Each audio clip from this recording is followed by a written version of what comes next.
नमस्कार साथियों, जय हिंद। अभी बात होगी बीपीएससी टीआरई 1 की और टीआरई 2 की। और आरटीआई से खुलासा हुआ है, बहुत बड़ा खुलासा हुआ है साथियों। आप सबको पता है या पता हो, अगर किन्हीं को नहीं है तो पूरी जानकारी आपको 4-5 मिनट के इस वीडियो में आपको हम बता दें। और जो चीज़ें सामने आ रही है, निश्चित रूप से ये काफ़ी दुर्भाग्यपूर्ण है कि सरकार की गंभीरता किस प्रकार से थी और डोमिसाइल नीति को लेकर जिस प्रकार से काम हुआ है। तो सब मामलों पर आपको पता होगा, इसके पहले टीआरई 1 में जो महिलाओं के रिजर्वेशन है 35% कोटा, उसके साथ में छेड़छाड़ हुआ है। आपको पता है कि 17,000 महिलाओं को टीआरई 1 यानी 1 to 5 में नौकरी मिली, 17,000, जिसमें से 11,000 यानी 10,000 से ज़्यादा, लगभग 11,000 के आसपास किसी दूसरे स्टेट की महिलाओं को नौकरी मिली है। जो आरक्षण है वो 57% से भी ज़्यादा है। और ओवरऑल अगर बात की जाए तो 35% जो बिहार के मूल कोटि के निवासी को होना चाहिए था, उस आरक्षण के नियम का अच्छी तरह जो पालन है वो बिल्कुल नहीं हुआ है। आपको पता होगा कि टीआरई 2 की अभी बात होगी, टीआरई 2 की। टीआरई 2 के समय में जो नियमावली बनी थी, अप्रैल मई महीने में बनी थी और लगभग दिसंबर महीने में परीक्षाएं हुई थी। 8 या 9 दिसंबर को परीक्षा हुई थी, लगभग 1 to 5 से लेकर 11-12 तक सारी परीक्षाओं पर जिस तरह की चीज़ें हो रही थी। और आपको पता है कि उसके पहले एक प्रेस कॉन्फ्रेंस हुआ था। प्रेस कॉन्फ्रेंस का जिक्र शायद अगर आपको याद होगा तो उसमें जो उस समय के बिहार के मुख्य सचिव थे श्री आमिर सुबहानी जी, और उनके साथ थे अपर मुख्य सचिव शिक्षा विभाग श्री के पाठक, और दोनों ने ज्वाइंट प्रेस कॉन्फ्रेंस किया था।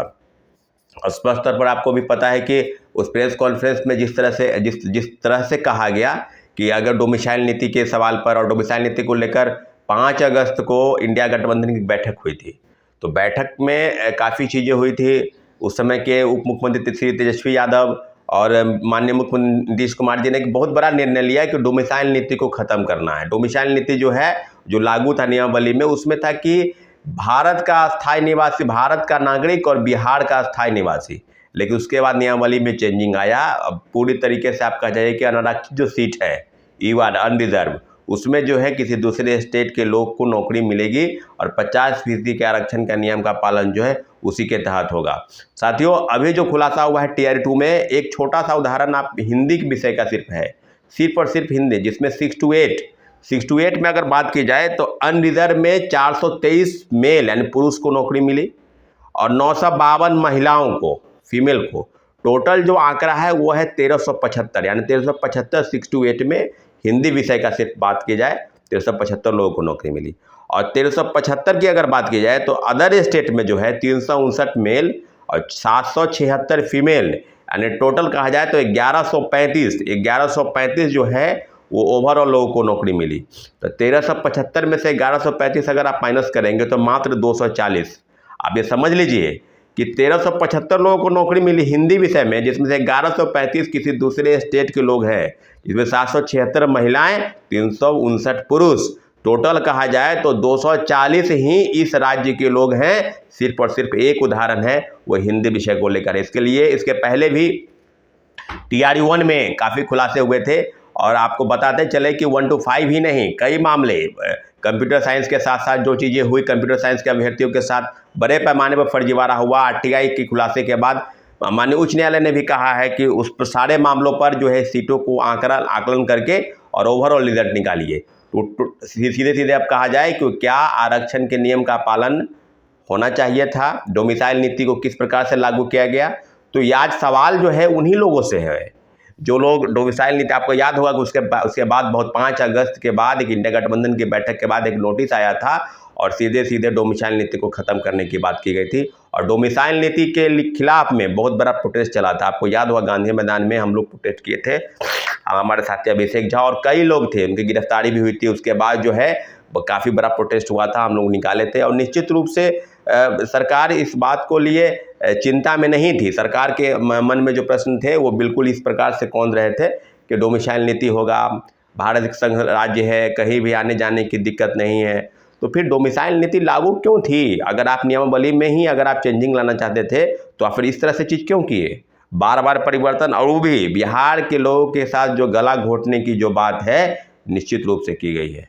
ये तो सीधे सीधे कहा जाए तो समान वर्ग के छात्रों के साथ बहुत बड़ा अन्याय हुआ है। आप समझिए ना कि 1375 लोगों को नौकरी मिली, इसमें से 1135 किसी दूसरे स्टेट के हैं, मात्र 240 सिर्फ बिहार के हैं। और फिर एक विषय की बात की जाए 6 to 8 में भी एक विषय, अब पूरे तरीके से आरटीआई से खुलासा हुआ है तो बड़े पैमाने पर किसी दूसरे स्टेट के लोगों को नौकरी मिली है, वो आंकड़ा जो है वो 80-20 यानी 80 और 20 का आंकड़ा आ जाएगा। आप पता करके, और सीधे सीधे ये बात अब सीधे सामने आ रही है कि आरटीआई के खुलासे के बाद सरकार की गंभीरता, आज कई लोग जो उस समय में क्रेडिट ले रहे थे, बड़े बड़े बात कर रहे थे कि हमारी सरकार, महागठबंधन की सरकार, उस समय के जो स्पोक्स पर्सन थे, चाहे वो जेडीयू के हों चाहे आरजेडी के हों, महागठबंधन के ओवरऑल कह लीजिए, तो पूरी तरीके से आज उन लोगों को आरटीआई का कॉपी भेजिए, आज आरटीआई के हवाले से आप उनको सूचना दीजिए कि TRD 1 में क्या हुआ है, TRD 2 में क्या हुआ है।